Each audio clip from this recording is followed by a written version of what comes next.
What's going on, guys? Welcome into episode 23 of Uncharted Horizons.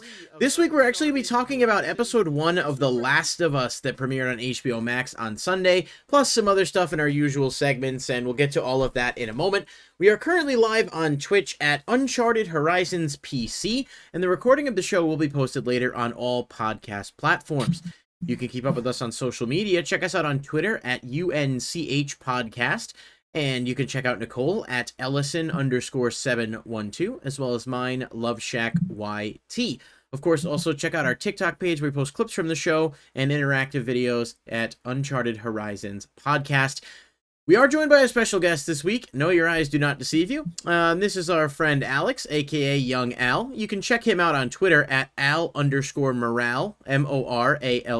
I'm probably mispronouncing that. 77. And he is a Last of Us enthusiast and will be joining the show for the first of what will hopefully be many segments in the future. So, how's everybody doing tonight, guys? What's going on?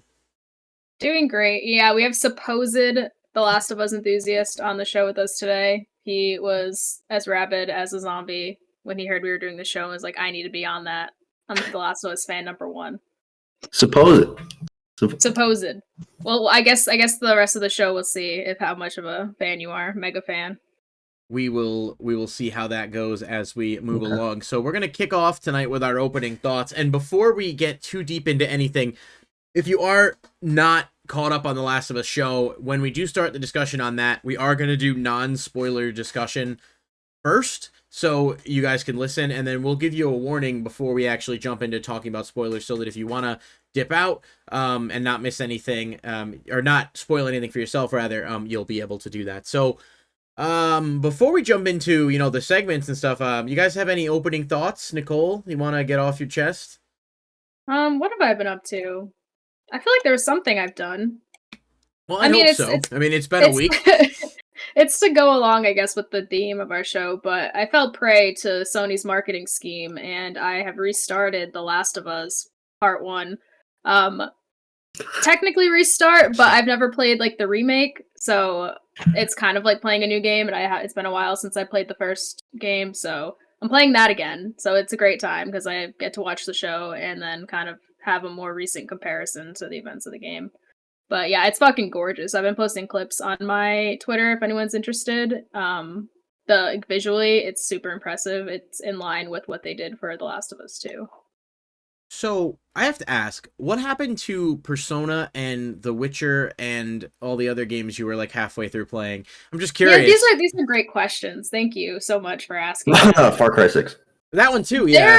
They're there. The Last of Tiny Tina's Wonderlands. The game is 12 hours long. I'm gonna get through it real quick. I'm actually still playing some indie stuff on the side. I'm spoiled now that I have a PC, and I was like, oh, I should definitely stream this, but then I'd have to unplug all the shit that I'm using on my PC, move it to my TV with my PlayStation behind me because I don't have a capture card yet. But I guess that's part of my opening thought is my friend has a capture card for me that I'm going to try out. It does have to plug into my motherboard, so wish me luck on that. But we'll see if I get to stream from my PlayStation anytime soon. Okay. So what are you starting next? Are you going to start something this week before you finish I'll The go Last back. of Us? Okay, all right. I'm going to finish The Last of Us. I'm trying to go through that. I'm going to get the platinum, which is quite easy. They've made it easier than it used to be, than the original trophy list, so there's no difficulty related trophies. But okay. I'm going to still go back to The Witcher. All right. And pretty much play whatever I feel like until Hogwarts Legacy comes out next month. Okay, all right. So maybe our aforementioned weekly Persona check-in may have to be pushed forward a little bit because it seems like it might be a hot minute before you make any progress on that one. Listen, and Star Wars Jedi Survivor is right around the corner, so you get halfway into Hogwarts Legacy. But listen, the girl's got a passion for games. You got to respect that. It's just I can't imagine what your unfinished backlog looks like. You don't want to know. No, I do not. So I have a quick opening thought, and last week, you guys missed the show. We did the video game draft for fantasy for 2023. It was really fun. Isaac joined us. It was a great time. Obviously, we had some Twitch issues that popped up, and that was unpleasant. But I have had a few people, I didn't even think about mentioning it. You remember way back, Halloween, right? When I talked about that ghost mug from Kohl's, right? Yes, about I how I did. tried to find it. So I meant to update the viewing populace, and I'm a little behind on this because it's been a couple weeks, but not only did I find it, I managed to get it at a pretty good price, so I was able to actually gift it to Sam as a Christmas present a little bit, later than intended, but I was able to find it and get it to her, and so I we was love very... surprises. Yep, and honestly, I was nervous because I'm like, well, it's a mug, but it was like the biggest gift, and she was so happy, so it obviously made me happy to, in turn, see that, but I just thought it was interesting, and funnily enough, she actually got me one that is different because this guy is not holding the basket like the other one is, but it's still... But he's cute. It does, and he goes with my sleeping one here, so I have them both like on the desk. One of them holds like pens, and the other one holds like my let's say drug paraphernalia. And that's kind of like what they do. So I thought I'd provide that quick update there. But my other note was, apparently there is a good chance that 2 or 3 of the games I drafted may not actually be releasing this year after all. So I'm hoping that's wrong and that's not the case. But from what I'm hearing, it's possible that Pikmin 4 may not be coming out at all in 2023. And we could be looking at another, type of delay sort of thing for Final Fantasy VII. And even Hollow Knight's unconfirmed. So... I don't know. I saw that they were announced for 2023, and I was like, well, man, this feels to me like a lock. But I was informed that like they've been delayed already once, and the lack of a specific date may be problematic. So, yeah, just putting that out there now. Nice. I'm a little bit nervous Good about job. how that may go. So hey, I'd like if they come out, then I'd like it'll maybe be great. switch a couple. We'll Perhaps. see. We'll see how it goes. We'll see what the rules are. Fire Emblem Engage, of course, is another one too. That is reviewing quite well. It is, and we're using OpenCritic, right? So I gotta fix my hat. Yeah, you should fix your hat. It Alex, looks... do you have any opening thoughts? Um, Could be anything. Ever since I got the confirmation I was gonna be here, I just been super excited about it. I just mentally asking everyone like, what were your thoughts on the show? People that didn't play the game. Because I played through the game, every version of it, at least 2 times. Enthusiast. Okay. Supposed. Yeah. That was like my first thing. I was like, I need to talk to someone that hasn't played this game, and I need to know what they think. I played up until, what is it? When they get to the capital with my girlfriend, who's never seen the game. And the whole time I was like, oh, that house on fire, look what it used to look like in 2013, That's great. Did she watch the show? Yeah, we watched it together. Did she like it? Yeah. She was scared. Scared, yeah. Yeah. It won't get any scarier. We can assure her of that. At all. It's all smooth sailing from here. Nothing scary. I haven't really talked to anyone who hasn't seen it yet for their perspective, so I'm interested if you guys do have, who hasn't played the game, sorry. I'm interested to hear what you guys kind of have gathered from people, because I am a huge fan. It's easily in my top 3 or 4 favorite games of all time. I didn't get part 1 because I thought it was like way too overpriced for like a game that was essentially just like a reskin of... I mean, I know it upgraded a lot. I don't think it should have been a $70 game. I think we talked about that like at the time too when it was coming out. But I loved the first one, and I actually really liked the second one too. I think the second game was great. I think people were really harsh on certain elements of it, but I don't really know why. And you said you agree? No, I said people were harsh on certain Abby.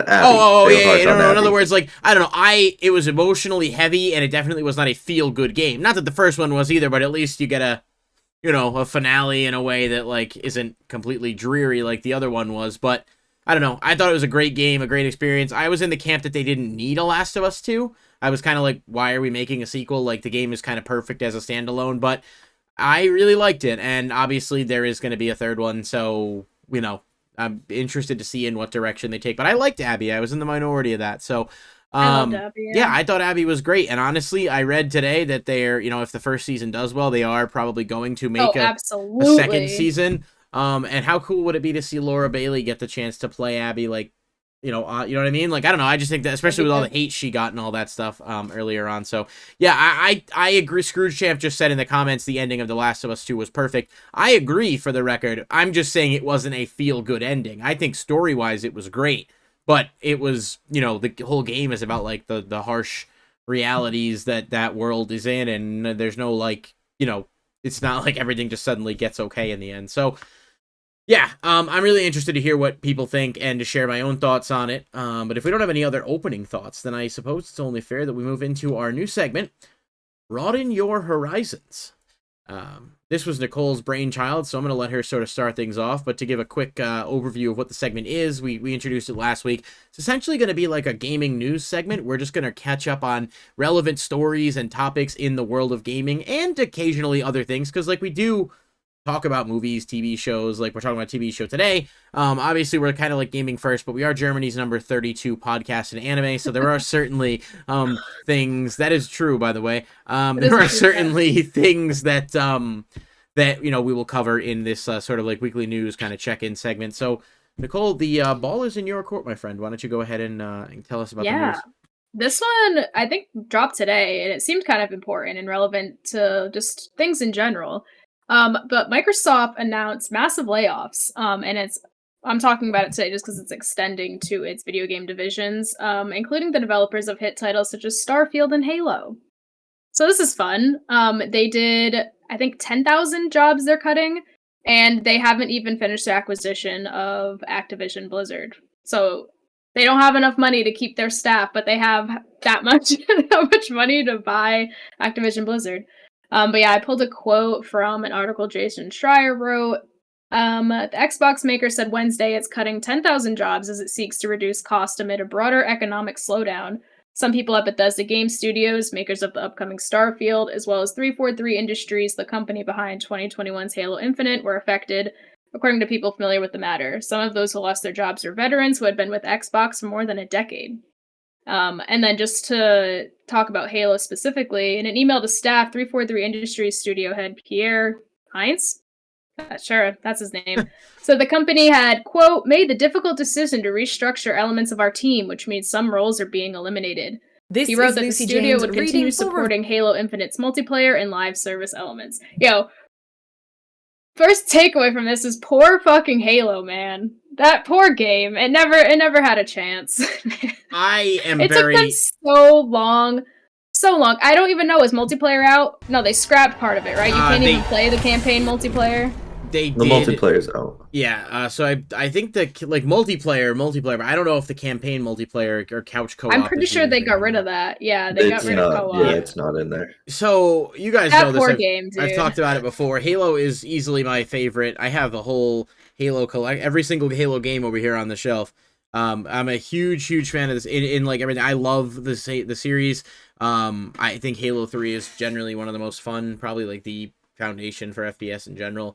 And I was so excited for Infinite, and to its credit, when it came out, my friends and I played a fuck ton of it. The multiplayer was wicked fun, and then the thing is, they just didn't support it for like 6 months.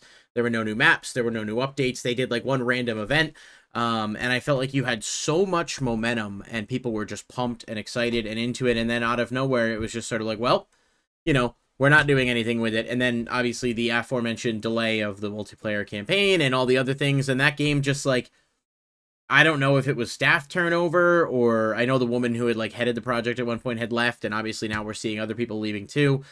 It feels like one of the bigger flops in this decade of gaming to really let that game's momentum and hype that it had die. Yeah, it just seems like making cuts like that to a game that you were hoping is still getting support. It just doesn't seem very likely when they make moves like that. But it's just kind of shitty overall that they're making that many cuts. Especially to like Bethesda when they have such a big title coming up, and we know that they have other projects in the works. And obviously it extends to the rest of Microsoft as a company too, not just their game division. So that sucks.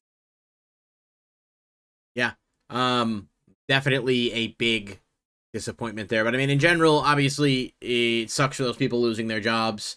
I know it's not just their gaming division. I know it's pretty widespread across the company, but it's still 10,000 people that are, you know, now without jobs. And obviously, you know, people are going to point out, I saw people going back and forth on Twitter, like PlayStation fans, Xbox fans, and it's sort of like, annoying and That's cringy. irrelevant. And it's like they did hire like 80,000 plus people in the past like 2 or 3 years, I think it was. Like they did create a lot of jobs, and that's great. Like it is, but it doesn't take away from the fact that this is still 10,000 people losing their jobs. And obviously, the Activision thing, the acquisition, what they're paying for that, I mean, that's wild.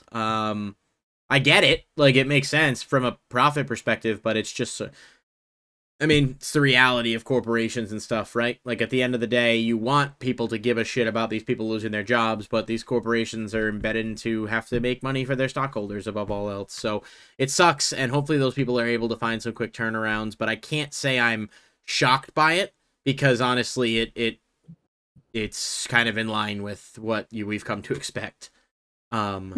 Nowadays. I did have an interesting news note. I guess two. There's actually a law firm investigating Blizzard and Diablo Immortal as a whole for false advertising. Not sure if anyone heard about this, but there was an update to this story today.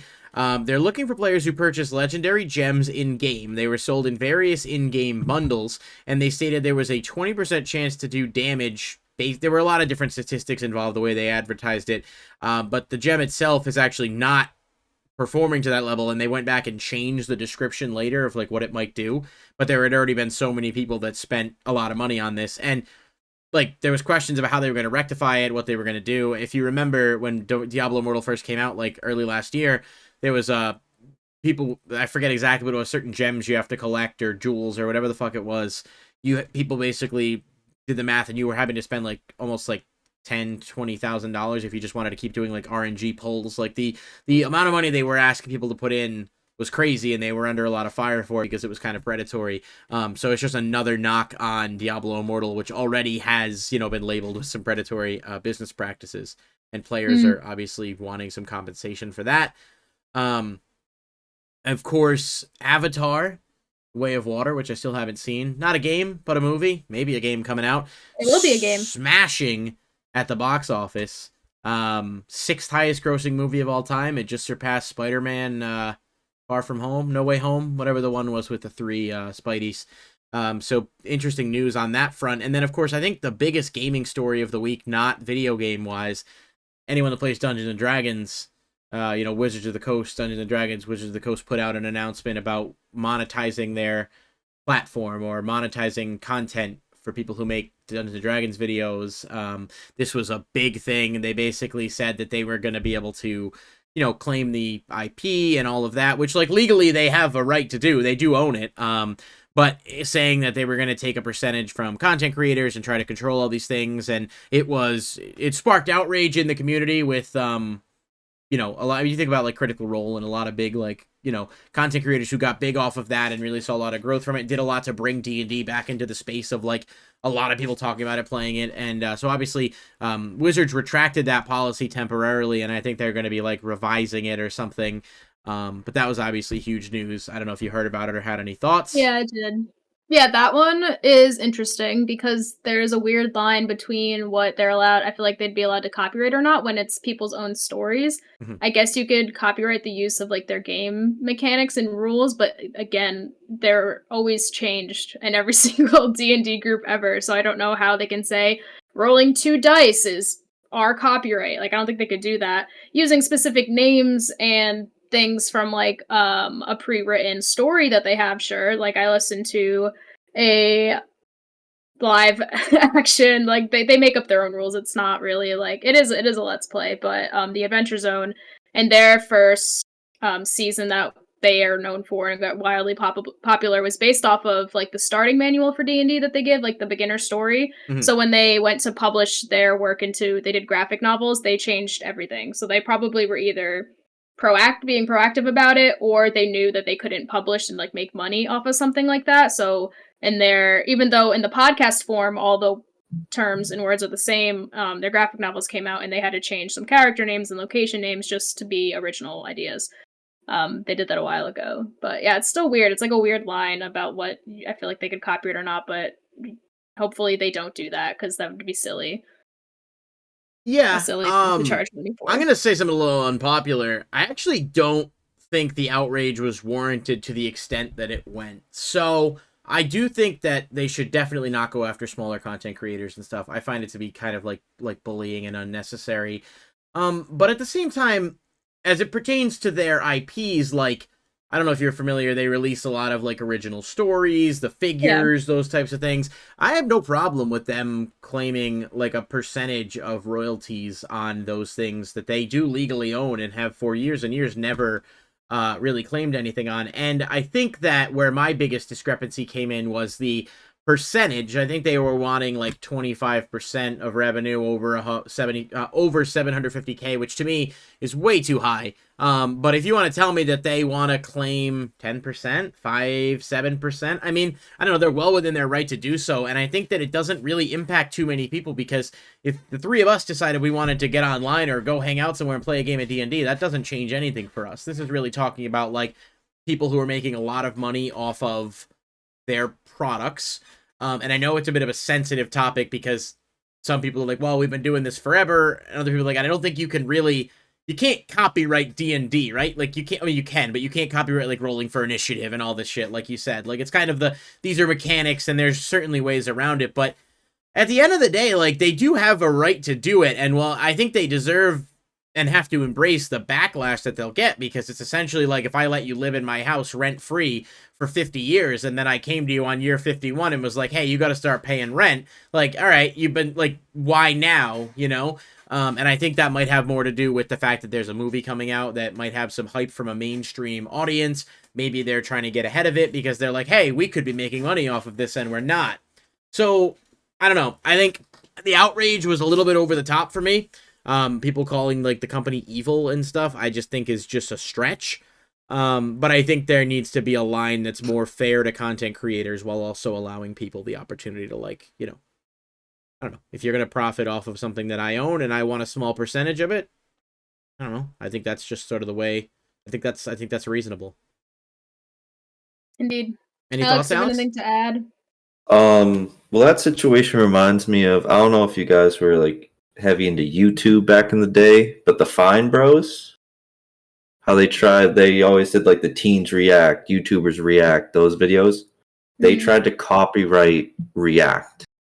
How'd that go for them? Because I'm unfamiliar with that scenario. It went so bad. Everyone hated them. Yeah. They got memed to oblivion. It was really, really dumb. And I think it's similar in a way.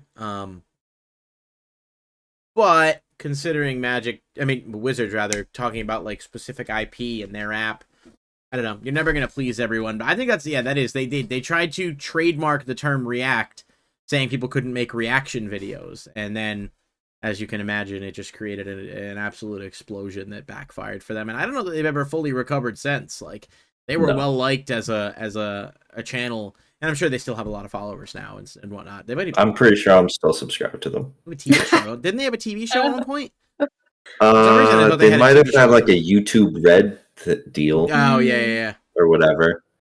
But for some reason, I thought they did. Like, all the former, like, teens, like the teen React kids, they're like, yeah, they would curate what you say and stuff like that. Mm-hmm. Like, it wasn't like a good company to work for. Oh, that wasn't like genuine? I didn't know that. They like no. Oh, I did not know that, actually. That's interesting. If they were like, oh yeah, if you said something they didn't like, they just like didn't use you. Huh.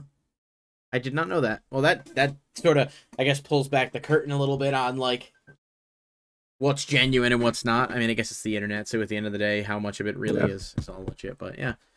Isaac said it was on the same channel as the Practical Jokers. Impractical Jokers. No, the close. Practical ones. They're great. Oh, we do have sub badges now, don't we? I didn't notice that. Ta-da! We have sub badges, thanks to Nicole. That's awesome. Channel points are coming soon. I added some channel point things. Not much is applicable to a live podcast, but you know. No, but maybe we can find a way to incorporate that more going forward. The badges do look good. The show was Impractical Jokers, Isaac. That's why we were having a bit of a laugh at your expense. No, I know. I think he was misunderstood why we were. It's one of my favorite shows, although it hasn't. Practical Jokers sounds like a terrible time. Impractical Jokers sounds it's great. Just really boring jokes. Really practical. Remember when we went to do. Yeah, you know exactly where I'm going with this one. Alex and I attempted to do a Practical Jokers in real life. Really? Without cameras or any Without equipment. Cameras. Oh, Or okay. mics or anything. Just for The only thing I remember entertainment. doing was standing way too close to a couple for way too long. Just I like remember standing right next you to them. guys had me. We were in Central Park, and you guys had me go over to this couple that was basically making out, and I would just sit there and just, and then they left. Just walked away. They were smiling, and then they. Yeah, they just left. Yeah, Alex also, or maybe we all did, but I'm pretty sure it was Alex's fault. We almost got kicked out of like Versace or Gucci or something. We weren't doing anything wrong. We were honestly just browsing, but we looked like teenagers that were gonna like rob their store, I guess. So they had security following us around. We were just browsing. Huh. I did Walmart once for I did contemplate stealing a Versace beanie, but you didn't. I didn't because I was like, "There's like 6 floors. We're in like it was basically like Times Square, right? Yeah, there's cops on like the street. There's like a strip of fancy stores in New York. I'm sure it has a name. I just don't know what it's called. Yeah. It's like the Diamond District or something crazy like that. Oh, that sounds like a strip club area. I got a nice picture out of it though. So you did. All right. So our main segment, Brayden, are we doing that now? Yes, of course we are going to pivot. Again, unless there was any other news that needed to be introduced. So we've got The Last of Us, HBO Max. It's premiered. So I do want to see, like I said, I want to start with our spoiler-free impressions. Obviously not talking about anything from the game, anything from the first episode, I would say is on the table. I don't know why you would listen to this episode if you don't want to hear about the first episode of the show. But Alex, would you want to start, since you're our guest, and tell us your spoiler-free impressions on episode 1? Oh, geez. My spoiler-free impressions. It's gas. Watch it. It's so good. You won't regret it. It's so good. Is true. It's kind of scary and intense at the beginning. A little bit. Not really. But do it, dude. Don't be a bitch. Great. Can I swear? Yeah, you can No, swear. but you did now, so we're going to have to edit that out. No, I'm just kidding. You're okay. Don't be a bitch, dude. Boobs. Sorry, Mom. She's going to watch this. I hope she does. That'd be great. You told us before the show that you don't, so I hope at least someone does. Well, you gained 2 viewers because I'm on, so just keep that in mind. Okay, I'm pretty sure my dad sometimes when he watches puts it on like 3 different monitors in his house, so we get 3 extra viewers. So that's dedication right there.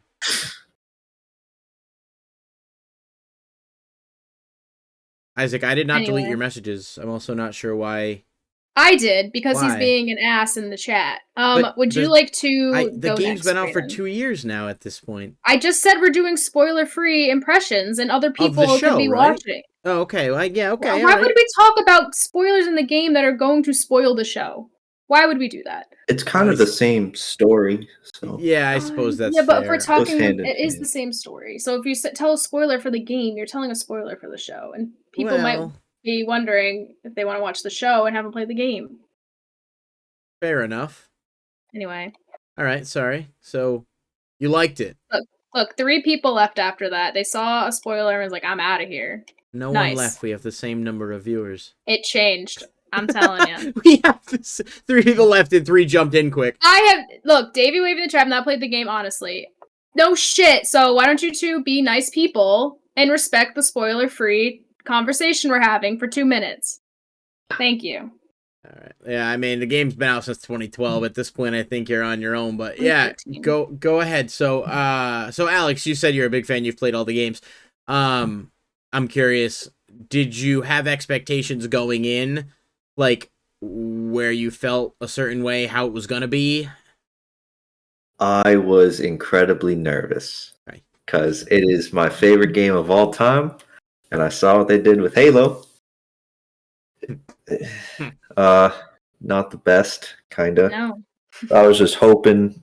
My boy Pedro hasn't let me down so far. Anything he's in, fire. That is facts. It's the year of Pedro Pascal. He was in that movie with Nicolas Cage last year, Extraordinary Weight of Massive Talent, which was a fucking fantastic film. I didn't Highly see that. recommend. Really, really good movie. But I don't think I've ever really seen him do anything bad. So Yeah. I think the only bad movie he was in was Wonder Woman 2.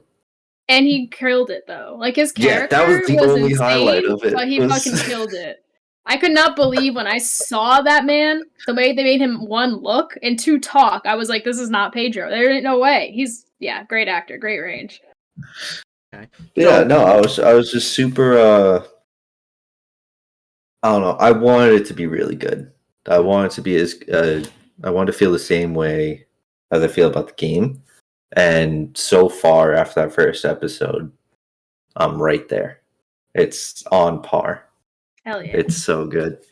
Like, there's really only 2 complaints I have on it, and I'll talk about that when we get into the spoiler part, but they're honestly not a big deal. I vented to Nicole about it on Twitter, I think. About one part, timeline-wise, I think. Yeah, I think but, so. Like, not a big deal. But, yeah, everything, like, the QZ looks as, it does in the game, and it's fantastic. For sure. Cool. Nicole, how about you? Mine? Yeah. Yeah, I mean, I echo pretty much everything Alex is saying. I was super impressed. I mean, I already had the highest of high expectations just because I knew what story we could be getting, and then the fact HBO took it on, was giving it its prime time Game of Thrones spot. I think the budget was higher than Game of Thrones. So yeah, I had high expectations for it, and I mean, they could have sucked. Like I said, we've seen some adaptations go horribly wrong, but we've been getting some pretty good ones lately with like Sonic and Cyberpunk, all that stuff. They've been getting some good adaptations, and Last of Us fucking nailed it so far. I think I put like a baby review on my Twitter too, but it is so clearly a love letter to the fans. Like they made this with fans in mind, but it's also a great starting point for somebody that hasn't played the game. It is a standalone story. You're not going to be missing anything if you haven't played the game. They're telling you the story from beginning to end through the show, so you can watch it and still find it super impactful, and still get near the same experience that you would have got playing the game. I obviously think that there's some differences playing the game yourself as far as like tension and jump scares and emotions, just because you're making you're not making choices, but you're acting out those choices yourself when you're playing the game. So it feels a little bit different, but I still think like those main story and emotional beats are still going to hit the same way for people watching the show. But yeah, I think they nailed it. There's so much that's one for one with the game. Visually, some of the words and like the fucking casting choices, fantastic. Bella Ramsey is going to be a great Ellie, especially going back and playing the game again. There's times where she sounds just like Ashley's Ellie. Pedro is great. Like I had no doubt that Pedro wasn't going to kill it, and he does. Bella Ramsey, I think everyone judged her super hard because she doesn't look exactly like Ellie, but like the only thing Joel and Pedro have in common is that like they're tall men with beards. Like they don't really look that similar either. So I think people aren't necessarily harsh, but she's killed it from what we've seen so far. Tess's actress was great. And then even Marlene. Marlene's actually the only actress that they got from the game that plays the same role.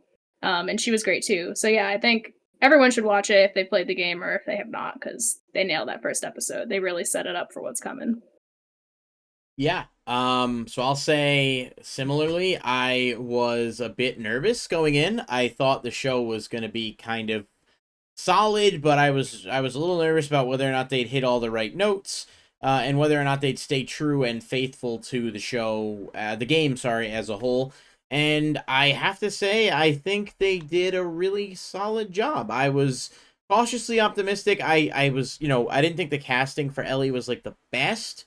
I wasn't like against it or anything else. I just thought, the actress who I don't remember the name, the girl who actually did the motion cap and everything for Ashley her, Johnson. and Ashley Johnson. Yeah, like it would have been cool to see her, but I also think that the girl who plays Ellie is she did everything she did was great. I had no Ashley complaints. Johnson's a tall, blonde, older woman. I don't think you want to see her play Ellie. She's the one who who's the one that there is no girl that plays Ellie. It was always like for some reason I thought they used a face likeness. Well, maybe I misunderstood. Maybe they did. No, if you look up Ashley Johnson, you can see Ellie in her face. Oh, okay. Well, I'll take a quick gander, but And same thing, like the guy that plays Joel looks nothing like him. Troy Baker. Is it Troy Baker? I have the right name, right? I think so. Yeah, he was in the first episode. He had a short. Yeah, Troy Baker. Yeah, you can see that. You can see it a little. Yeah, and Troy's just like another average tall guy with a beard. Yeah. All right. Well, fair enough. I mean, either way, I was very pleasantly surprised as a whole. I thought the show was good. I thought they did a really solid job. So I was happy. I'm excited. I have a couple of minor nuance things I want to express, but I also have a couple of things that I don't remember from the game, and I don't know whether or not I'm just misremembering because of how long it's been or what. So yeah, there's some stuff I'd like to dive into when we get into ours. But overall, thumbs up. I do recommend. It was really good, even if you're not a fan of The Last of Us. Actually, if you are not a fan and you watch it, a little bit more intrigued to know what your thoughts might be. So. Yep. All right, I'm gonna put a spoiler warning into the chat now, just so people know that are watching. And I'll just say our spoiler warning covers literally anything. If you don't want to hear about the game, you don't want to hear about The Last of Us 2, you don't want to hear about the DLC Left Behind, if you don't want to hear about anything to do with The Last of Us, I advise you to stop listening now. Feel free to come back. All right. So I think that's enough time. Alex, you're the guest. You're the self-proclaimed expert as well. You said you had some thoughts that get into the spoiler territory, so lay them on us. All right, the first one, when I was watching with my girlfriend, she was like, what year is it supposed to be? I was like, oh, 2013, because in the game, that's what the year it is. And she was like, the music they're listening to and like the technology doesn't look like that. I was like, they're in Texas, it's, it's going to be them. And then she was like, no, because like the music was on the radio, and then I looked it up, and I was like, oh, it's supposed to be 2003? Yeah. Well, they did that so that they're in our current day. So it's like 2023. I know. And so the director did that because he wanted to feel like it was happening now. Mm. But time basically froze in 2003. So like, you know what I mean? Like everything, all the looks are gonna be from that time, so it's gonna feel less like like it's happening now. That makes sense. Yeah, that was just the only. I was like, it doesn't make sense to me, but whatever. It doesn't really matter. And then what was the other? Oh, the tendrils. Yeah, I didn't remember that either. That wasn't in the game. Okay. I couldn't remember that. It's supposed to replace the spores. Right. So I was like, yeah, people were fucking flipping out, and I was like, I don't get what the big deal is. Like, I get it because there's some like important scenes or like important things in the game that happen because they need to wear masks. But after seeing the tendrils, they're worse in a better way. Like that shit was fucking nasty. Yeah, I was all set. I was like, nope. I don't know how that would replace spores though, because like in the second game, when Ellie's hunting people down in the hospital. Well, in the hospital, the girl's choking to death from the spores, and Ellie's like, nothing's happening. So it's just I don't know. Yeah, and I think Mandalorian showed us that you don't have to show the main actor's face for it to be a good show. Listen, people want to see Joel's face, though. it would be different if this was a new thing, but you can't cover their face the whole time. They have gas masks where it's a clear shield. Yeah, but they also aren't having Pedro crouch for the entire game, or show, which I thought was funny. They're like 55-year-old men can't crouch for more than like 5 minutes at a time, so he's gonna be crouching a lot less than I do in my game, where I'm literally crouched the entire time because I'm not trying to fucking alert anything to my presence. I think in the upcoming episodes we'll see more how they swapped out spores because there's some like pretty, I don't know, like the reason that they explained it away made a lot of sense. They're like, if the transmission was through spores, people would be wearing their masks literally all the time. I was playing the game, like, and I'm like going through abandoned buildings and going into sewers, and Joel's just jumping in there. Like, hell no! If that was real life, you'd have your mask on anytime you went somewhere. You didn't know where you were going. If that was the one thing that was gonna kill you, but then to touche that, you would think people would wear their masks if they need to. Living in our current world in real life, that's not the case. So. I said that to my roommate last night. I was like, imagine if this happened nowadays. Be like, I'm not wearing my rats. I ain't gonna become like zombies aren't real. Like, I do feel like it's an interesting parallel to think about what that would be like. It is, yeah. No wonder the pandemic. It makes sense that they can't go with the mask route because we all know that people wouldn't follow that anyway. But I think, if they're going with tendrils, I wonder to what extent these tendrils can operate on their own. Like, if you're just like walking somewhere, if like one can like slither and like grab you. I don't know what they're gonna do. I think besides just like a zombie biting for infection. From what I think I've read this on Twitter, they got the idea from tendrils from a unused voice line where they said tendrils, you gotta be careful of them. They can like reach out and like snap your arm and stuff like that. So I think there's gonna be bigger ones. Ew. Probably an ew. Yeah. The scene downstairs in the basement when he's like up on the wall, or the guy's up on the wall, it was just like, oh god, I don't remember that from the game. Like that's more in there, like the ones that are like you find a few bodies that are just, especially the wall one. You know how many jump scares I literally was watching this show. I'm like, that motherfucker's gonna come alive in the second game. In the second game, yeah, he's got me. I'm like, oh, he's dead. And you get close enough, and he like rips off the wall and fucking. Oh, I would stare at the walls and be like, that's a person, and I would shoot at it. Yeah, yeah. You gotta give him the double tap. You can't be too sure. So yeah, that got me on my edge of my seat. I was like, that dude's alive. Don't trust it. The tendrils are fucking nasty, but I heard that this time they're basing it on the cordyceps infection, which is a real thing.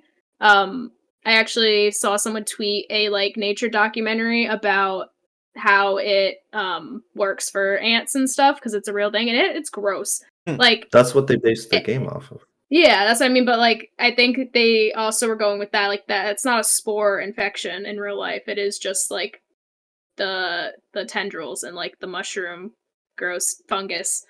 So I think they were trying to like keep it along those lines too. But yeah, it's on my Twitter and it's a really gross video to watch, but it is kind of cool and also terrifying that exists. So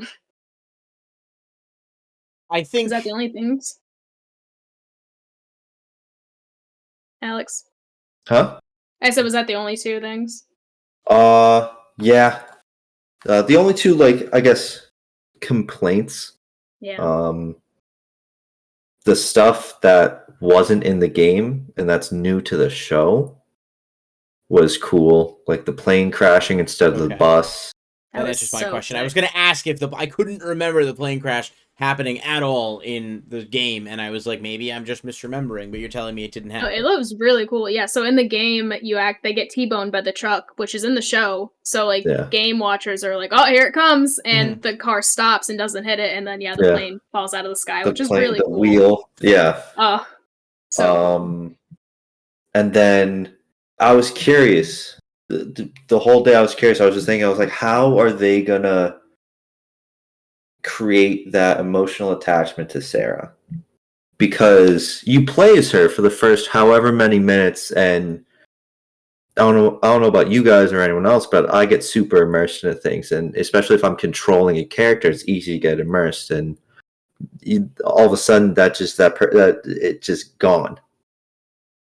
Crazy. The first time you fucking play it, oh my god. And then I like how they spent the whole day with her. And throughout the day, like in the background, you can hear stuff on the news about stuff going on, and all the SWAT cars going past the clock, the watch repair place, and then the neighbors. Oh God. I was like, where are they going with this one? What are they doing with this? In the background, you see the grandma just. So I was like, unsettling. it was that's straight out of a horror movie. My girlfriend's called up. I was like, yo, get in front of me, bro. I don't want to look. She's gonna bug out.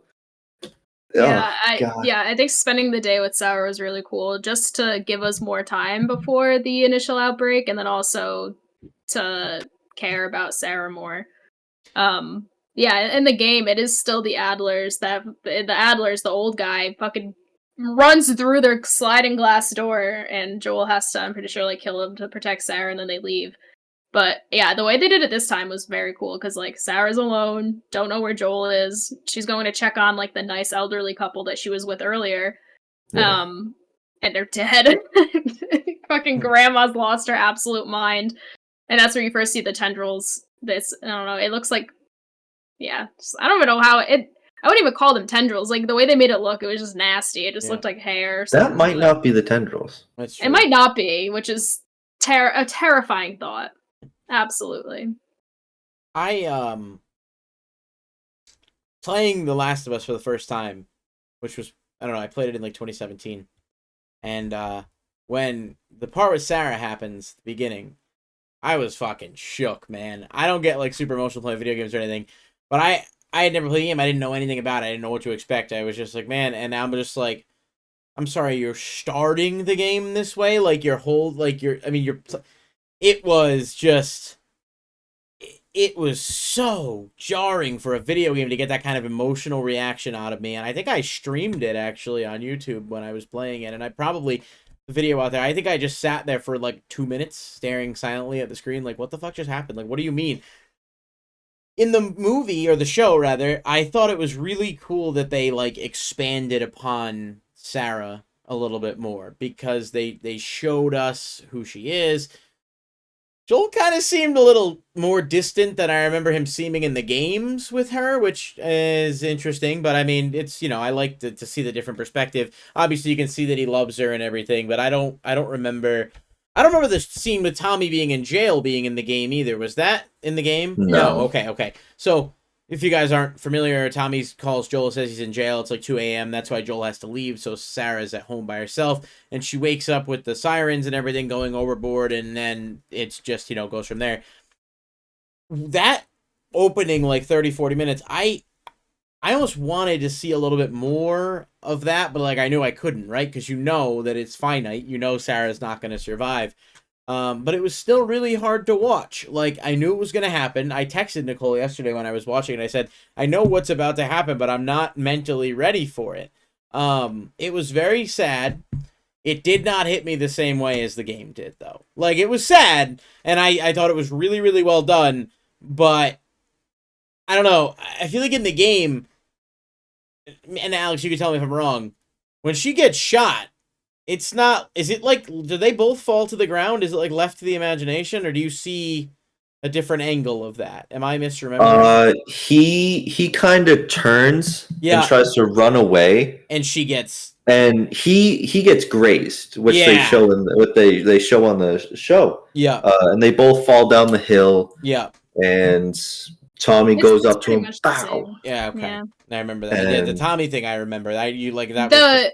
The live action, I feel like someone I watched it with also said that it didn't hit them the same. I'm like, well, what's going to happen. I feel like when you don't know what's going to happen, it's going to be more emotional. Yeah. I still found the scene in the show really emotional, just because, I don't know, I always think it's different. Video games are getting super realistic and lifelike, but there's obviously something different as far as the connection you can make and the empathy you feel for live action, like real people and like real tears. Mm-hmm. And Pedro I think the way he acted that scene and like the way he screamed for Tommy, like, oh, chills. But yeah, the game still does a very good job too. Like I said, they're pretty similar, but I don't know, there's something about it being live action that I was still like, yeah, this fucking sucks. This is sad. She made the scene so good too. Mm-hmm. She did, yeah. It obviously, it didn't hit the same. I knew it was gonna happen. I was watching, I was like, damn, that's crazy. Yeah, and it's also just a really good end. I think that was where the first, so they actually made this into one long episode, which I'm so glad they did, because you don't really get that much in the first one, and I think for new people, they would have been like, oh, like, okay. I mean, ending on a death like that still would have been cool, but like, what does that really mean to a new person watching? Yeah. So I'm glad they did that, but I don't even know where I was going with that comment. So you guys can proceed with your conversation. I'll go. I don't know what I was talking about besides them making that into oh, that's what I was gonna say. Sorry. They end on like that really morbid note of Fedra or the U.S. military at the time killing 2 uninfected humans just because it'd be easier to dispose of them then than like deal with them. And I think that's just like a very big note of foreshadowing on what their future is going to look like with Fedra, which is like our FEMA takeover, and how they decide to like run the country after everything's gone to absolute shit. Yeah, that scene with the little girl when she's like sitting in the chair and they like, I thought that was Ellie at first. I was like, oh, maybe they're showing how Ellie came to be. I don't know if anyone else thought that. I did. Yeah, I was like, oh, okay, so like, that's Ellie, and then you obviously see that it's very much not Ellie. But I was like, oh, and then they just kill the girl? Like, I don't even know if she looked like she might have been infected, but in my brain, I'm like, well, if that's Ellie, she's clearly not infected, you know what I mean? So... Quite confident that was a little boy, but No, sure. that was a girl. Sure. It was a boy. Was it a boy? It was a boy. Yeah.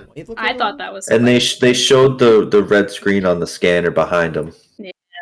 Yeah, that was my... Yeah, alright. Fair enough. As soon as I saw... As soon as, like, they took that kid inside, I was like, he's infected. And then as soon as they showed, like, Joel and... I thought that was Tess at first, working with him. But as soon as they showed Joel, like, their own bodies, I was like, they're dumping the little boy's body. I was like, that's not medicine. It's like, they're killing this kid. I was like, damn. When I saw that scene, I was like, gas. That's fine. It's fine because that's not in the game, but that makes it because you have to imagine that was happening though. Yeah. Yeah. Oh, for sure. I mean, they do a lot more world building in this, which I like a lot. Obviously, I said, like, this isn't a criticism of the game at all. Like, the game, you don't want to be spending, at least in, like, an action-adventure game, you obviously want to be doing more stuff, so they can't spend a bunch of time giving you cutscenes and, like, random backstory, because at that point, you're going to have a wicked long game, and might take away from the experience. But in a show, they do have the time to do that, so, like, you get more world building there. You get to see more of Joel. Like, he doesn't... it's insinuated the type of things that he does for money, but you don't see him deal drugs like that in the show, or do any, like, you hear that in the game, you hear that he does, like, shipments and, like, move stuff or whatever for money, but they show him doing that with somebody, and then they also show more of Tess and Joel's relationship, so I think it's pretty... I don't know. I didn't think it was up for debate in the game that they're, like, more than just friends, but you see more of, like, their intimate, like, partnership that they have in the show, which I appreciated, because they're clearly, like, they clearly mean a lot to each other, even in the game, whether it was, like, romantic or not. Yeah. I never really cared for Tess in the game, to be honest with you, but that was just, she was alright. I just didn't really, I mean, it didn't hit for me the same. But in the show, I mean, she starts off, you know, quite a likable character, and I'm interested to see where they go with that. I mean, obviously, we know where it'll go, I think. I don't think they're going to veer off in any kind of crazy direction. But yeah, the kind of showing what it's like inside Fedra, the whole bribery thing and all of that, you know, with the guard that Joel's able to bribe, and you see that guy's, like, also a piece of shit, like, you know, so it's very much like a kind of a harsh, grim reality, but at the same time, it's like, well, you know, I don't know. Yeah, everyone's doing what they can to survive, pretty much. Yeah, I don't think it'd be that far off if something like that were to happen in real life. I mean, that's kind of the sad nature, and the whole series has always been more about the humans and how they act when these things happen than the zombies, right? The zombies are kind of just like a backdrop to move the plot along, if you will. Mm-hmm. Yeah, they give more look at the Fireflies too. In the game, you know that the Fireflies are there. You hear Joel talk about them, but you don't really get to see much more about that until, like, later in the game. So I think it was cool to see like the Fireflies headquarters. You get to see Marlene talk to some of, like, the other members, and you get to see Marlene talk with Ellie, which you don't get in the game. The game, you only get to see Marlene and Ellie when you go and I just played it and I already forgot what happens. Pretty much the same thing though. Like Marlene's like, you need to take her, and they're like, okay, fine, whatever, and it's pretty much that same thing. Oh no, yeah, in the game, they go and they take care of the guy that screwed them over, and then they somehow end up at the Fireflies' place. I don't remember that part, but yeah, you get to see more of the Fireflies and really like feel more of the dynamic between the Fireflies and Fedra and like what they're both fighting for. Yeah. And I thought they did a really good job setting that up. And you don't really see much of Marlene either early on, beyond like in terms of her interacting with the other Fireflies. So that was kind of a nice way to get a little bit more another look at that and sort of establish the characters that will obviously be more important later. So. Yeah. Did you play Left Behind? Me? The DLC? Yeah. No, I did Interesting. not. Is that the one where Ellie meets a significant other that people on the internet got all crazy tilted about for no reason? It's a prequel, but they mention it in episode 1 of the show. That's Riley. Ellie. I think because Ellie says something like, "Oh, like something about terrorist," and Marlene's like, "Was Riley a terrorist?" Yeah. Because Ellie's calling the Fireflies terrorists because I was so hyped. Yeah, she's grown up in the Fedra military camp. Whether she wants to be there or not, clearly she doesn't care, but that's why she's a bad bitch and can kind of hold her own. But yeah, Marlene drops Riley's name, and I was like, oh, because that does not happen. You don't really get to hear much of that, but yeah, it happened almost like right before the Fireflies get Ellie, so they're gonna sprinkle in Left Behind in the show, it seems, just like from the previews and stuff, so we want to talk about that since that'll be your first time seeing those events. Yeah, I thought that because that was a DLC on the original, right? Yeah. Yeah. Okay. Yeah, no, I haven't played it. I mean, Very obviously, good. I don't know too much about it, but the timeline for that is when Joel is sick. Oh, right. Well, yeah, So in the game. It's like a flashback, right? And it's a flashback. It flashes between present and past. Oh, okay. Yeah, during winter, so like when Joel's sick and do you play as Ellie in the first game? Yeah. Yeah, okay, yeah. So when it's winter you play as Ellie, that's when the last like the DLC takes place, so it kind of flashes back. And you get to see those events. Okay. But it is quite important, especially to like Ellie's story and everything. So if you don't play it beforehand, it'll be cool for you to see. All right. I will have to check it out then. At this point, I'll just wait because now I don't know. So maybe they'll be relevant. You might as well. Maybe I think they remade the DLC in part 1. Yeah, it's included. I was like, ooh. Yeah. So it just falls into like the normal timeline of the game? Is that kind of how? No, it's a separate. It's a separate. Oh, thing. okay. I didn't know if they put it. All right. I wonder if they put it in there. Oh, you played it, so you would know. Never mind. I was like, I wonder if they like put it in where it belonged, but they don't. No, you would have to select it. Yeah, I think it's cool learning what happened to Ellie after the fact. Yeah, because it fills in a big gap. I thought you said it was a prequel. It is a prequel. It explains certain things. Okay. Yeah, it explains like why Ellie is the way she is for the most part. Kind of. Yeah, we can't really talk about it, but did you guys hear the flower theory? Flower theory? Yeah, FLOUR. Oh no, you didn't. No. So not that I heard the other flower spelling theory either. It's not really a theory, but someone pointed it out, and it's like being talked about online, and people are pretty sure what it is, like how the infection starts in the first place. So they're obviously you hear on the radio they're talking about Jakarta, and that happens to be where the largest like flour mill in the world is. And on top of that, Ellie and Joel are supposed to have pancakes. They don't have pancake mix. They never eat it. She's supposed to make cookies with the Adlers. She doesn't like raisin cookies, so she doesn't end up eating the cookies. Joel forgets his birthday cake. They can't have cake. All of these things have flour in it, and that's where the contamination started. So that's how everyone got infected. The flour was contaminated. Huh. It's a very interesting thing, and it just so happens all of these things line up in the first episode that they don't eat any flour-based products, and that they're talking about Jakarta, which is where the world's like largest flour mill is. And in the game, they talk about crops being contaminated, which is how it even like begins to spread in the first place. I did Yeah. not hear that, but it makes sense. Alex, did you see that? I didn't know. I was just thinking to myself, like, well, that doesn't necessarily line up with the second game because Patient Zero was in Seattle, but that could have just been Patient Zero in the U.S. So Yeah, I think it's The Last of Us Indonesia's Jakarta flour mill, the focus for the latest infection theory. Started in maybe it is the US. Yeah, or someone said it might just be different than the other thing. Yeah, Sour has no flour. Both Sour and Joel refuse the biscuits offered to them by the neighbor. Oh, yeah, I forgot about the biscuits. Joel actually claims to be on the Atkins diet, which I don't really think he is, but you just so happen to avoid flour, like carbo-based things when you're on the Atkins diet. Sarah doesn't eat the cookies. Joel forgets to buy the cake. And then, yeah, the big kicker here is the radio station, which reports on the initial health crisis. The beginning of the cordyceps infection claims the crisis began in Jakarta, Indonesia. And it has the largest flour mill in the world, both in terms of size and capacity. I just think it's like that's like pretty cool because like in the game it does say that it's first started because of like crop contamination.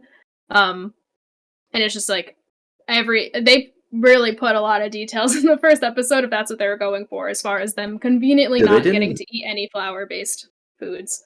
They didn't really talk about how it started. They kind of just said that crop contamination. Yeah. They didn't go into detail. They're like, yeah, this happened, but let's just continue on. I just meant in the game there's a newspaper that you read in the beginning.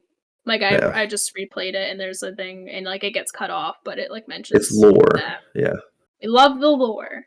But yeah, that was just a cool thing I saw. And another thing that someone pointed out is like the show creator in an interview was like, oh yeah, like I left some breadcrumbs about that. Bread? Yeah, that might be nothing, but I thought that was funny. I was just like, well, he could have been literally like, I left some breadcrumbs about how the infection started. He definitely had that line planned out. Oh, he's you like, know it. He was like, please ask me. Please ask me. He's like, please ask me about the infection. I've planted all of these seeds. I thought it was interesting that they had the old lady. It felt very Resident Evil 7-esque. You remember the old lady, the grandma? Yeah. Oh, I did. I hated her too. It was just like, are they just putting this person in here because, like, they just want you to... I don't know. I thought that was interesting. I think it makes it scarier. Because it's the old lady, it makes it fully fucking scarier for me. Old ladies just make everything scarier in horror movies. You know what? Old people are scary, and they should just be put down because we don't want scary things. I don't endorse that take, but what I will say is I would like to see a horror movie where the old lady is like the main character and she has to like fight the monsters. Get out of there, you fucking. I don't know. I'd like to see a different approach. I think we typecast too many elderly women as the, we're going to get possessed and suddenly be able to move at the speed of sound. How about they just fucking work out a lot and they're fucking shotgunning away? There's a granny in a wheelchair fighting zombies. Like, that'd be cool. Well, there's the set that, what is it, Violent Night? Great movie. No lady in a wheelchair. I gotta watch that. Great film. Don't believe there were any grandmas in that one. Well, there was a grandma, but she didn't fight anyone. I'm talking Twisted Metal style, like you strap some turrets onto the grandma's wheelchair and she rolls around and it's just... That'd be great. I'm just saying. Yeah, when I saw a post earlier that was like, when you watch The Last of Us for the first time and the only zombies you're used to are like The Walking Dead, and then they see the motherfucker in the beginning that like gets up and like fucking sprints after him and he's doing like parkour in the diner. Yeah, like, that was nuts. Scary. That was nuts. You didn't see that in the game. They were just kind of like flailing, running normally. They're not like fully sprinting. Like, thank God. That's a fresh infection. Also, Joel just left the door open. He left the door wide open. I said, what the fuck are you doing, man? He walks right in carrying Sarah, leaves the door open. That guy was going through that door. And then that guy comically... I know it was supposed to be like craziness in the scene at the moment, but I kind of laughed when the guy bursts in, and then he just like slips on the floor, and I'm like, someone could just add like fucking Three Stooges music to the background of this, like or Mario banana. Like, I was like, that's really funny, but no, I mean, it was good at capturing that, and I thought that... I thought that was just an absolutely great first chapter, and I think they did a great job with the game. like with staying faithful to the game, but also adding a few elements of like difference. So as to say, like, those of us who love the games, there's Easter eggs in there for us. There's differences in there for us that are staying faithful to what we like, but are also making it so it's worth our time to watch the show beyond just watching it because we want to see our live action adaptation of whatever, you know. So yeah, I like the comparison people were making about like the differences between Sarah and Ellie. Like Sarah's like absolutely mortified, which she should be. It's not a world that she grew up in. She's grown up in a safe world. But I think she sees another like side of her dad. Like, but he fucking like runs over, I'm pretty sure, like a healthy person when they're leaving their house. And the person in the street's like, Joel, what the fuck? I mean, what's he fucking just mowed someone down. And then like the family that's asking for help, and Tommy wants to pull over, and Joel's like, no, like, keep going. What the fuck are you doing? We have our own child. And Sarah's like, what the fuck? Is he wrong though? No, Joel didn't run over healthy people. Yeah, I don't think he ran over a live person. But it was the neighbors. Yeah, the they turned and they ran out, and the neighbor with the flashlight, ran over to help it, and you saw the other guy come just tackle. I'm like, ooh. Yeah, that's fair. Listen, Joel did what he needed to survive, but I'm just saying, like, some people be like, oh, it's kind of questionable, he's not helping anybody, but if he helped everyone, he probably wouldn't be here this long. That's the game's whole thing, right? Is the questionable, the moral, like, there is no hero. Joel is not, I would not consider Joel a heroic character, but he's flawed, and that's what makes his story interesting. Very fucking flawed. Yeah, and that's the whole point. The idea of, like, you know, that family being on the side of the road, you need to be picked up. Like, on the one hand, you're like, man, like, if that was me, I would definitely stop. But like, would I? Like, are they? How do I know they're not infected? Like, at that point, it's like, well, I'm gonna pick them up, and then we're all gonna die, or at least maybe there's a chance they're not, and they get out of there. Like, it's sort of the game questions, like, how humanity would act morally in a apocalyptic situation. And I mean, we all want to say we'd always do the right thing, but how do you know? You know what I mean? So it's sort of interesting in the way it perceives it. But listen, both Joel and Ellie piss me off at different points in different games, so well, Ellie's just a douchebag in the second game, realistically speaking. Ellie is straight up. She is just shitty in the second game. Like, in other words, the story was really well told, but I was not sympathetic for Ellie at the end of that game, at the end of Last of Us 2. Like, I was kind of like, well, you had everything and you completely fucked it up, and you kind of get what you deserve because you couldn't let revenge go. Like, so again, really, really interesting ending to that game, because Abby wasn't great either, but I would argue that Abby at least, you know, seem to have some. But I mean, that's getting into the game and everything else. But yeah, would you let a car full of coughing folks in your car in 2020 or 2021? Said in the comments. That's irrelevant because we don't know if they were infected, and also it's 2003. Times are different. All right, so I would probably be more likely to let a car of people coughing in my car, because it was COVID. Like, I never thought COVID was going to just turn me into a zombie or like kill me. I thought at worst I'd have a bad cough. If it's a disaster where like the people aren't the threat, like if there's just like wildfires, and I had someone else in my car where I knew I wasn't gonna, like, I'm Joel and I have my very capable brother with me. Like, if it was something like that, then it's like, yeah, of course. Obviously, in that situation where the people are the threat, then there's really no safe way to stop and help other people. And it's not a threat where it's like, oh god, they might give you chickenpox. It's a threat where it's like, oh god, they might literally devour and eat you and infect you. So in other words, it's like, yeah, I get it. I get the point I get the point he's at, like what he's asking. It makes sense, but it's also like, you know. Yeah. An interesting thing though is if you watched like they did like a season trailer, like what's coming up next. Mm-hmm. A lot of the scenes are things that, like, if you played the game, you're like, oh yeah, I remember that. There's an interesting thing in there. When we see Bill, which is Nick Offerman's character, you go to him quite shortly after you get to the Capitol building in the game just to get like supplies and keep going. Get a car. To get the car. He has a partner named Frank, and Frank is very much dead in the game already. But he's in the trailer, which is kind of nuts. So that's like the first like major thing that they've shown that they've changed. Like a whole character's alive that wasn't in the game, so that'll be cool to see because it's even a trophy in the game. Like finding out that Bill's partner Frank is dead, so Yeah. it'll be interesting to see. I mean, I'm not like upset by it at all. I think it'll be cool to see like that dynamic because you don't really get to see any of it. And maybe Frank dies when we watch. So is Bill the one that tries to kill you in the village? Like he's shooting at you? He doesn't try to kill you. He just has the whole village booby trapped because he's a fucking nut and he's just super like cautious. He lives on his own. He wasn't the guy in the diner then. That very suggestively tries to like do stuff to Ellie, right? No. That's a different guy. Yeah, No. That's a different guy. Okay, I know exactly what you're talking about. Okay, I was like, Bill handcuffs her because he thinks he's like, what the fuck, this you guy's sick, but... David, I think his name might have been, maybe. He's a Remember, cannibal. he traded the antibiotics for the deer.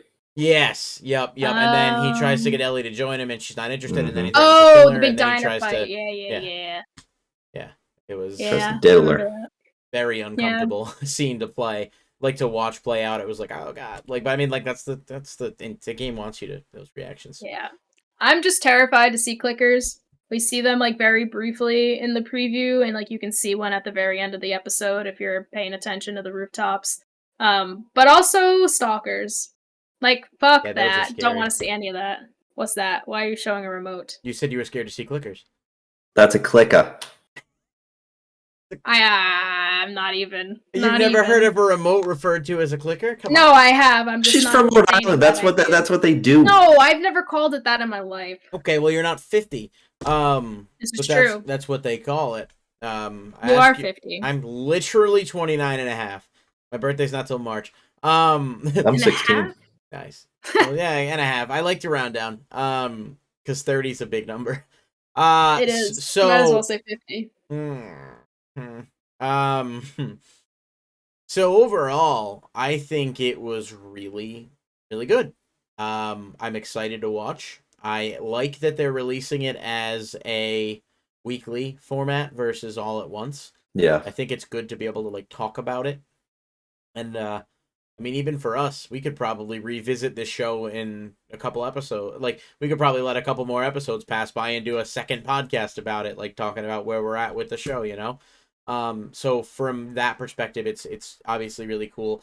The one thing I hated, and this is just selfishly, like, I hated the fact that I felt like, and this is just kind of selfishly, like, everything we saw with Ellie, with Sarah and Joel and all that, I felt like it was such a cool dynamic to see and get more into it, and it was so short-lived, no pun intended. But like, I also know logically that like there's nothing you could do differently about that. Like, it's not like they could even have expanded it more because there's no threat in their lives prior to this, right? Like, I couldn't have been the only one that was like, man, I really wish I got to saw more of Sarah and Joel interacting and like what their life was like, but that just couldn't exist because there's no time between when the chaos happens and when she gets there. But I just thought it was like a really, those two had a really good dynamic, and it was such a treat to see it because like we weren't expecting to get any real thing between them. And so I was like, man, I wish we'd gotten a little bit more of it, but at the same time, obviously that was physically impossible. So selfishly, yeah, the actual sequence in the game is literally like 10 minutes. Yeah. It's so short. But I just mean, even in terms of like, if I was like, I want to see more of what their life was like beforehand. I mean, they didn't really. I mean, I'm guessing her mom must have passed away, right? Yeah, I was that too. I don't recall. I don't remember if Joel ever talked about having a wife or not having a wife, or if it was even relevant. I mean, he had to have recreated or procreated, right? Because he had a kid. Yeah. But I don't know. I mean, I'm not really sure. Yeah, either way, I'm sure. I don't know if we know. I don't know. I don't know if you know if we know. You know? All right. Do you have any other last thoughts before we get into our closing? Me? Yeah, either of you. Alex, if you do. Couple last things on the show. That kind of chaotic town scene where Joel's carrying Sarah and you see all the zombies eaten, and then one just looks up in front of the headlights. I thought that shot was sick. I thought, so cool. Oh my god, that got me so hyped up. I was like, oh, here we go, baby. Here we go. It's about to get active. That's sick. What else? Tessa's character, I like how they're showing more of her, how she's kind of leading the charge. Sick. And you know what? I like that Sarah's black. It shows that Joel likes to dip into the chocolate, and that's fire. I also like it. I thought it was weird her at actress first, was awesome. but then I remembered it was Pedro Pascal, and I was like, wait a minute. How is she black? Joel's white. But I'm like, no, he's not. It's Joel's a totally not different white. thing. Right. Well, in the Joel's game... also not black, but... No, but he's Hispanic, so it stands to reason that it makes a lot more sense than if his wife had been, but... No. Yeah, her actress, her mother is actually, if you watch Westworld, one of, like, the best characters, and if you look, they have different last names, and I don't think I knew either of their names anyway to even put two and two together, but she looks just like her mom. And I was like, she looks so familiar. And if you look at what her mom looks like, she like fucking copy pasted. Like she's got her mom genes strong. But yeah, she was great. I feel so bad that's like the only screen time she'll get, but yeah, she was awesome. I have a question for you guys. Where do you guys think season 1 is going to end? Oh, I think they'll get the whole show in here. I think we'll the whole game. I do. Oh yeah. Yeah, I think that's their goal. They got a few hour episodes still. Like next week's like 45 minutes or something, and then the third episode's like 77 again. Yeah, I mean, I'm just like playing it now. Like I could see where the show ended and where episode 2 is probably going to end. It's probably going to end right after you get to the Capitol building, and then that's what I was thinking. Bill and Frank will be the third episode, and yeah, I think we'll mosey right along. I hope. I don't see any future in where we don't get the second game, but because we had to suffer, I want it to go right up to where we did the hospital scene and end the way that does and just fucking go black and let people deal with that. Let people simmer with what the fuck just happened until we get a second game, in which then they get to suffer all over again. Well, it doesn't end right there. Yeah. You go back to Tommy's camp. Town. Yep. And then it's sort of like they're standing on the outside area, and she asks him, and he's just like, he lies. And the game ends. I didn't remember where that happened, but yeah, I want it to end like right there, like where he lies to her, and then she's like, okay. And I'm hoping they split the game up into 2 seasons. I mean, that'd be nice just for content, but I don't know if that's. I don't think it's gonna happen because Neil Druckmann said that if they do a season 2, it will cover the events of the second game. So I just don't. I mean, unless it was like a long season or something, but yeah, I'd be very surprised if that was what they did. Yeah, I was trying to find a quote or anything if they talked about it. Well, I guess they could. They could incorporate Left Behind. Because that kind of happens in the third act. Second act, third act. Yeah, third act of the game. Yeah. I said, assuming season 1 resonates with audiences like the game, Druckmann and Mazin want HBO to give them as many seasons as needed to wrap up the rest of the story. And that's, and then it says, quote, and then the story that remains that continues forth in the work that Naughty Dog's done in the second game is a lot. I think they could probably fit everything from the first game to the season, but as we know, Last of Us 2 is long as fuck, so that will probably need more than one season, or like a 20-hour game, right? I feel like it's longer. Isn't it longer, Alex? I don't know. That game, that was my only gripe with it, is like it just kept I think it was around like going. 30. You're like, surely this is the end, and it's like 25 nope, it's not. hours is what it just says online. If depending on like what pace you play, ranges from 20, I'd say at least to 30. At least 30, but yeah. God of War took me almost exactly 40 hours. The second one? Yeah. It just felt long too, because like think about the type of game you're playing. Yeah. It's all very like. And they made the second one have some open world sections. They did, yeah. Which is very good and very scary. I didn't. Yeah, just felt long. Second one is also like very heavy. That game, the Last of Us. I love it. Last of Us Part 2 is a very emotionally heavy game. It's a great game, but you do not play it and then feel like you do not feel like, yeah, I'm satisfied coming out of that game. Like that game was like, oh, all right, I guess. I think I ended that just like. Just Yeah. like staring, like, oh Cool, my god. I guess. Like, I mean, that game hit you with shock factor early, obviously, with the infamous, clubbing scene. And I was like, oh my god, this person's the worst. And then by the end of the game, I'm like, oh no, I kind of get I it. Like, love you. I Yeah. kind of get it, because Joel kind of was a piece of shit. But Aren't they all? you understand his perspective, and he was not a perfect man, and he probably would have said the same thing. I would bet if Joel was alive, that he would probably have agreed with Abby's decision to kill him. In other words, you know what I'm saying? Like, he probably would, so... But... Joel would have done the same shit. That's what I literally just said, though. Yeah. I was agreeing. No, I'm just fucking with you. Yeah, so... We're gonna move on, right? Unless anybody has anything else to add? No, I'm good. I'm good. So, I definitely think we can revisit this topic. I don't think we're going to do a podcast episode for every episode, but I do think in a couple weeks we'll have Alex back on if he's here for it, and we'll catch up on the show where we're at, because this is a really interesting show, and I'm looking forward to watching it and seeing where they go. So, let us know what you think in the comments, or, wherever you're listening to this. Tweet us at social medias and stuff. Let us know what you think. We want to hear your thoughts, too. But we are going to pivot over to our closing segment, aptly renamed Beyond the Horizon. So this is our used to be our What's on the Horizon segment. We just changed it for linear, purposes. But what's going on with you guys? What do you got coming up in the next week? Anything fun? You're gonna start like 3 more games? Yeah, probably. No, I'm trying just to cruise through The Last of Us 1 remake and get the platinum for that. Which doesn't seem too bad. It's pretty much just all the collectibles and all the workbenches and optional conversations. But yeah, I don't even know. I need to decide on an anime to watch. I just caught up on Spy Family. I'm still watching My Hero Weekly. But yeah, I'm just playing The Last of Us, and then I still have like some indie games I'm playing. I started Potion Craft, so I might stream that soon, just because I'm only streaming what's on my PC right now. Alex, this is just like what Beyond the Horizon, just like what you're doing, what you're playing, what you're watching, what you're up to. Okay. Currently, I'm playing Need for Speed Unbound.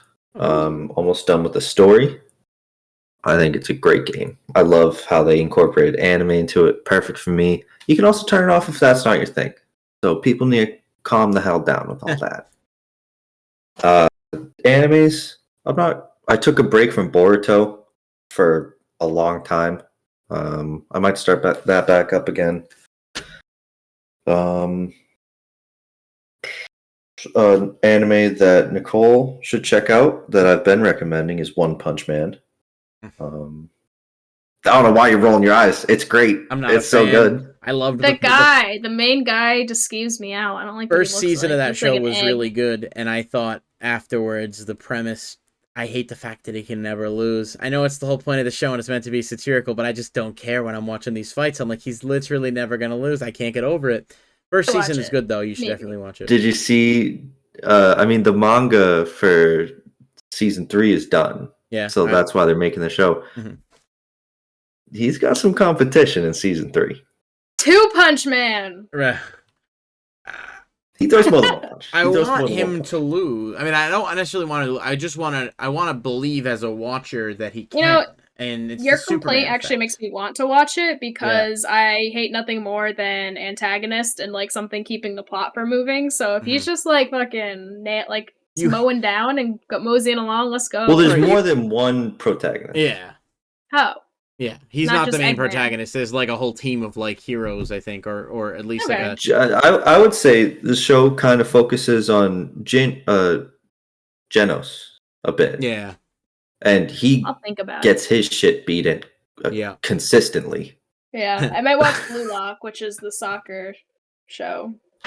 I've heard really great things about it. I watched the first episode and it had an intriguing plot, but I just haven't had time. I used to watch. You remember? I don't know if you guys remember. Maybe Prince of Tennis was an old anime. I fucked with that show. That show was fucking hype for some reason. I don't know why, but I watched it when I was like 14, and I was like, "That's a good show." And I'm pretty sure they eventually get like some level of fucking magic tennis power or some shit going on in there. But I always thought it was, I thought it was interesting. That they literally will make animes about everything. Do you guys remember that one about like the puppets? Like the Harry battling Potter Puppet puppet. Pals. Yeah, No, talk like about the Zatch battling Bell, right? puppets. No, I don't. Oh my god. It's an old one. It's an old one. Like- Arakuri Circus? Is that the one you're thinking of? Because that comes up as a Japanese manga that was around in 1997. It has to do with puppets. No. Naruto, fucking I know Kankuro uses the puppet. Fuck. It was on like or was it Cartoon? Cartoon Network. It might Brandon, have what been. are You're not thinking about Zatch Bell, right? Zatch Bell. That That's was what I'm not. thinking They were not puppets.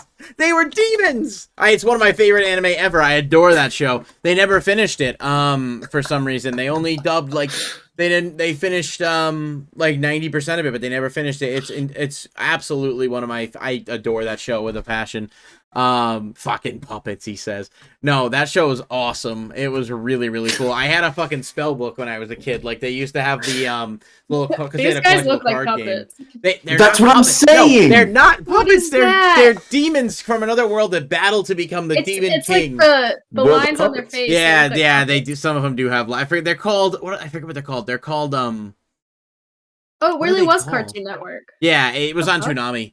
At like Wow. nighttime, I think, and then yeah, it was. I love the show. I really. Momoto. That's what they were called. I wish they'd finish it. That show was hype as fuck for an anime. I Yeah. highly recommend. But it sucks because they don't finish it. So then you're kind of like, eh. Great game. That's what I thought you meant because I'm like Zatch's face does look puppet-esque when he opens his mouth, but I'm like, I don't think they're puppets. They're definitely That's not exactly what I was They're thinking. not puppets, but great series. I love it. It's goofy, but it's not. It's serious enough. And then the towards the end of it, it gets a lot better. Really, really good. I just tried to send you guys a photo of the anime you're talking about, and it literally almost broke my Twitter. I think it's cursed. That photo is cursed. It's still glitching out my page. That's wild. Anyway, our show is running very long. Brayden, what is beyond the horizon for you?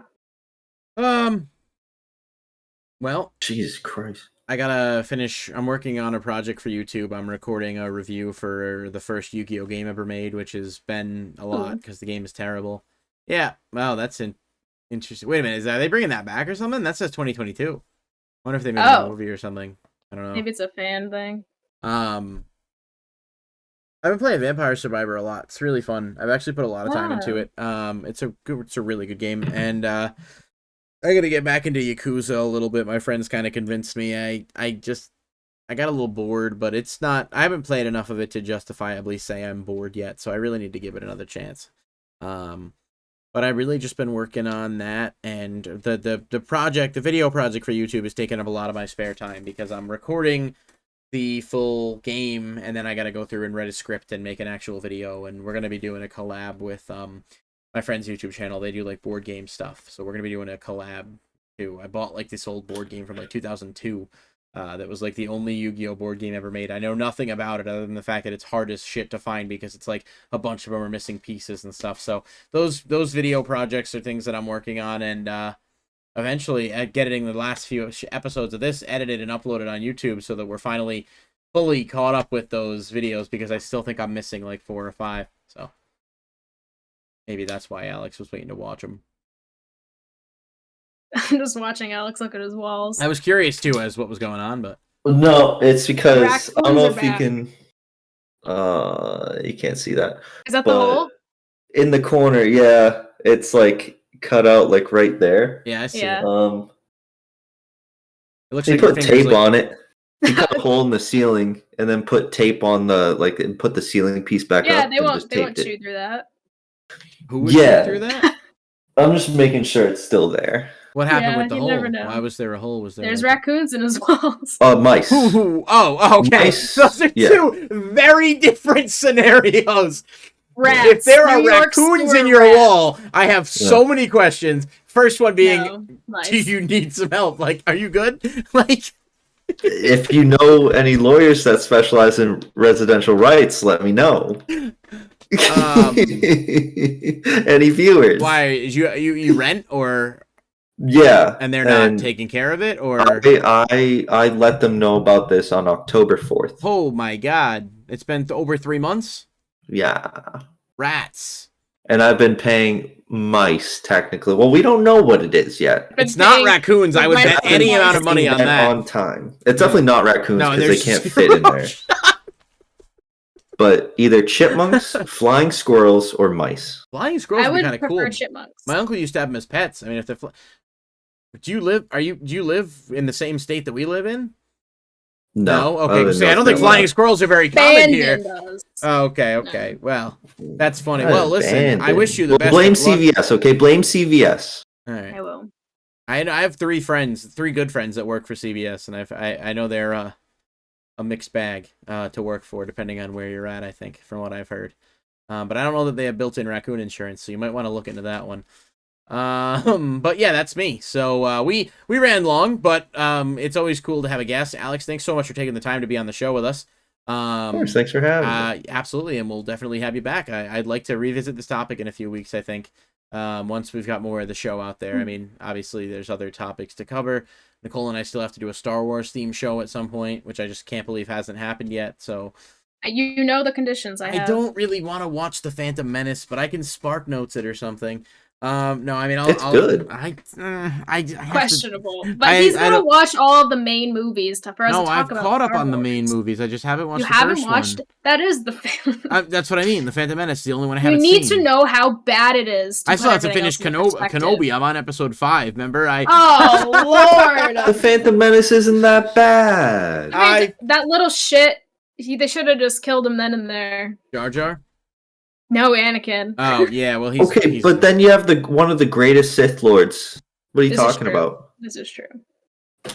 It has some bad moments, but also has just it has its value. That final duel. Ooh, baby, that final duel. It's not no, it is the worst Star Wars, but it's needed. I would say no, it's not the worst. Really? Oh, yeah. I don't want to hear it. You're gonna put episode 3 is the best one. That's really the only one. I don't like the Last original Jedi trilogy. Sucks, if we're being honest. That's fair.